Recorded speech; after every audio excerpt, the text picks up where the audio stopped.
Hey guys, this is Apple Gamer 24/7. I'm here to give you guys a first look slash overview video today of the Amazon Kindle Fire. I just wanted to give a full rundown of the specs and sort of give my opinions on it. And sorry guys about my voice if I sound a little bit weird. I still have a cold from 2 weeks ago that I'm still trying to get rid of. So if I sound a little bit different or if I sound stuffy, it's because of that. And if I cough, that's also the reason why.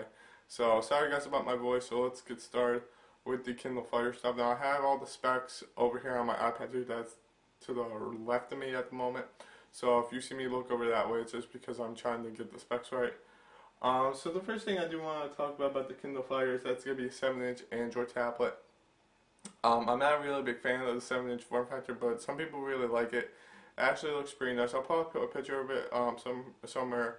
I do actually like the design a lot. It has a color 1024 by 600 display, which if you know from the previous Kindles, they only have an e-ink black and white display, but this is the first Kindle that I know of that's in color. So now you'll be able to read books, magazines, movies, videos, whatever you put on your Kindle Fire in full color. So there's no more e-ink screen unless you want to buy one of the new Kindles that released. And I'll put links to all this down in the description in case you guys are interested. You're able to read full magazines in full color. That's one of the things that they are sort of like previewing with this thing, is that they want you to buy magazines and read them with the full color display because they say it looks pretty good. And I do have to say, the magazines do look pretty good, but I think they look a lot better on the iPad. But magazines so far, when I see from the preview videos, they look pretty decent. And if I had to pick the two, I'd probably pick between either the iPad or the Kindle Fire. But I'd like to see what the Kindle Fire does with their magazines. I don't know if they have some type of like animated page layout like iPad does, or they're gonna have their own generic swipe to it. So I'd like to see what they do with animations and stuff like that with magazines. The operating system that runs on is a Android base. Now this is where it gets a little different from stock Android.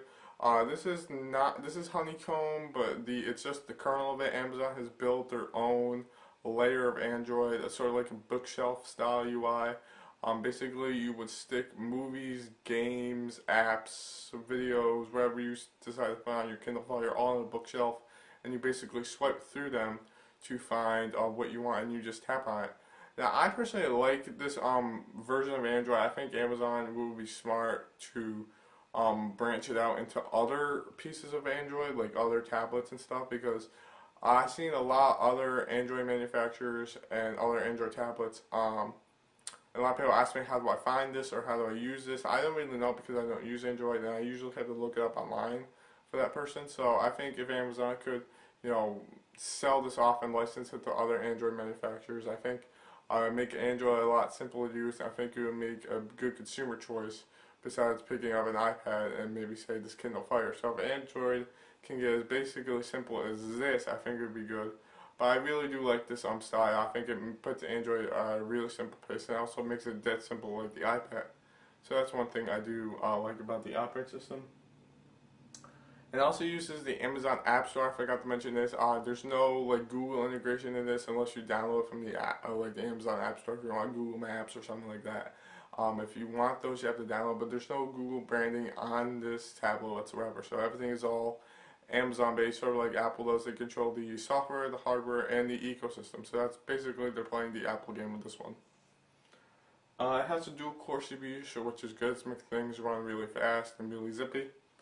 It has the Amazon App Store, like I said, so every app in the Amazon App Store will be compatible with this Kindle Fire tablet, so you can just download the apps right off the Amazon App Store and not have to worry about multiple app stores or having to download apps off the computer and then stick them to your Kindle Fire. You can only get them off the Amazon App Store, but I think once this tablet is released, I think people will learn how to root it, and you can put apps from other app stores and actually get Honeycomb on this. So I think that would be pretty cool to see once it is released. But so far, you can only get apps from the Amazon App Store, and you also can get music, movies, TV shows, and books from their other clouds, from their other services like Amazon Video on Demand, Amazon MP3, and basically other Amazon products will all be integrated with this Kindle Fire tablet. So I think it's very nice. It's sort of like the second iTunes for the Kindle Fire. So you guys probably get what I'm talking about if you're iPad users.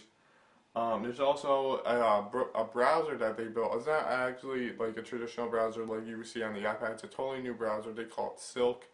Basically, what this is, it basically is a full browser, but all the processing and everything that's done with it is basically done in the cloud. So if you're loading a web page, and instead of giving all of that rendering and all that loading the pages to the tablet, actually go up to Amazon's cloud service, and they will render the page for you and then send it back to your tablet. So making things a lot more easier because the cloud service have a lot more RAM, a lot more CPU powers than your Kindles. They can just render that information for you and then push it down. What's also cool about this is that it has predictive web page forwarding. So basically, what this is, if you go to macrumors.com a lot, if you want to read the Apple news, but you always like to go to the iOS section, it would the browser knows that you like to go there. So what the browser will do is that it will load the iOS page already done, so it's cached in there. And then once you click on the iOS page, it's basically instant, and you're already browsing that page. So I think that's pretty cool. I think that will make its way to other tablets, but I do like the concept of Silk, and I think it's really pretty cool. You also get free cloud storage with this. So the Amazon Kindle Fire also comes with 8 gigabytes of storage built in, but also there's going to be cloud services. So anything that you buy will be stored up by the cloud. So basically, what this is basically you download a movie, you watch it, and then you delete it. You download some apps, you beat the game, then you delete, so you don't actually lose the content. It just syncs up with the cloud, and then sort of like iCloud, you can download those things back again once you are ready to use them, or if you want to watch or play those movies or games again. So that's basically what the cloud service does. The screen is protected by Gorilla Glass, so it's actually going to be really, really strong. So if you have keys or anything sharp in your pocket, and if iPhone users like myself know that if you have keys or something sharp in your pocket, it does damage your screen. So with this, if you have this in your pocket, if you have really big pockets, or you're carrying this in a backpack with pencils and pens or scissors, if the scissors or the pens go across your screen, it's not going to damage it because Gorilla Glass is really strong.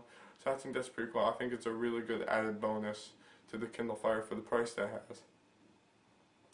And unlike the BlackBerry Playbook, this 7-inch tablet also has a built-in email client built in, so you can connect your Gmail, all your emails connected to this without having to wait for a separate update. So I think that's pretty cool as well. So far, that's basically all the specs. So far, what I think about, I think it's going to be a really good starter tablet. I think it's $299, so not $299, it's $199. So it's going to be a really good steal for any tech excited that want to try Android out. Also, I'm excited to see what they do with the next generation Kindle Fire. I know I'm already talking about the next generation, but some of the things that I do think it definitely needs a front-facing camera at least, so they can provide some video calling onto this, because this is the only tablet besides the iPad 1 that doesn't include video calling, but it also doesn't include any mics. So I think adding a front-facing camera and a microphone will give it some more of a competitive edge with the iPad and some of the other Android tablets, but so far it doesn't. And also, I think since Amazon built the operating system, it's gonna like slap the other Android manufacturers in the face, because they have to use their own they have to use generic Honeycomb, and Amazon just took the Android corner and based their own operating system on. So I think that's gonna be really not gonna sit well with the other Android tablet manufacturers. But also, I don't think this is going to be really an iPad killer like everybody says it is. It's not really, it doesn't have the specs or even some of the features that the iPad 2 has. I don't know how people are going to say this is an iPad killer, because